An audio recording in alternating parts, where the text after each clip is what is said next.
Good day, everyone. This is Rob Peters, founder of the Standard of Trust Group. And today I have a special guest, fellow collaborator, my business coach, philosopher, Ron McIntyre. Ron, introduce yourself. Thanks, Rob. Well, basically, I started Transformative Leadership Group 2 years ago because I found that I have a passion to restore business to being people-centric. And I want to shift the focus from resources and make hard benefits give way a little bit to the softer benefits that we see in society that need to be treated, such as connection, trust, integrity. And to do this, I've basically looked in the marketplace, I found a lot of people talking about it, but nobody was coming up with frameworks that worked. So I decided to give it a try. And as part of that, I basically have been working on the side, developing frameworks and also writing a book on e-collaboration. And that's what brings us together today. What is e-collaboration? Well, e-collaboration, by our definition in the book, is really that idea of group work using e-media, any type of electronic media. It incorporates, in our mind, a very holistic principle and involves working to a shared goal. And that's an important phraseology, that shared goal.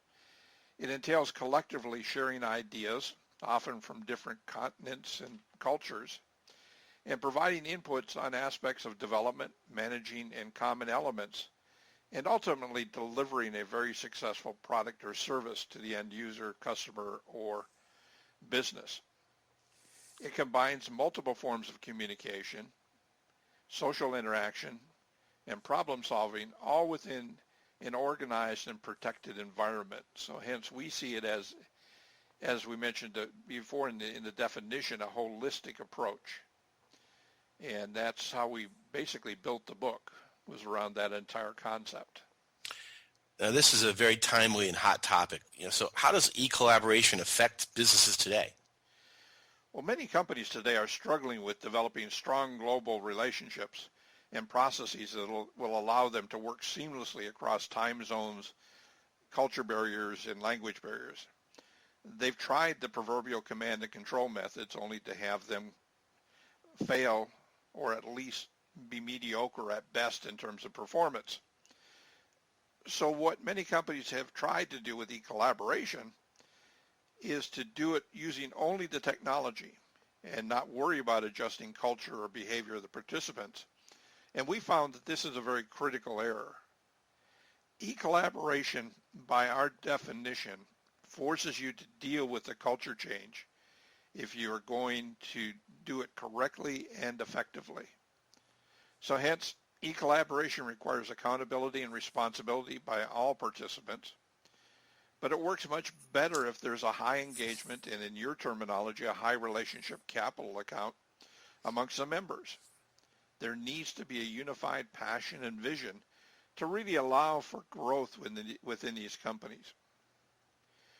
To enhance the role of e-collaboration, we've developed a corporate coaching framework that will allow you to speed up the process while also engaging your employees to be more active. The package we refer to as Engage and Motivate, and we recommend a 12-week engagement to implement the changes. It requires an active participation of both leaders and employees, and everyone has to be dedicated to a successful end to the project.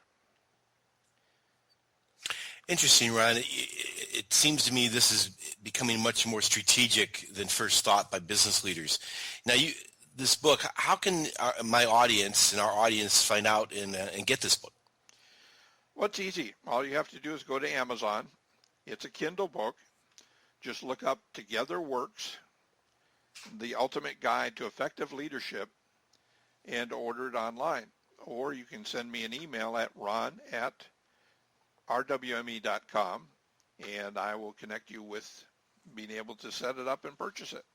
And for the audience knowledge, I did read the book, found this to be very effective for me, and I've been doing e-collaboration on primarily Skype the last 10, 12 years. So I highly recommend the book. As we get more of these virtual relationships, and we need to build that high relationship capital trust, I think Ron's the man for you guys. Until next, guys.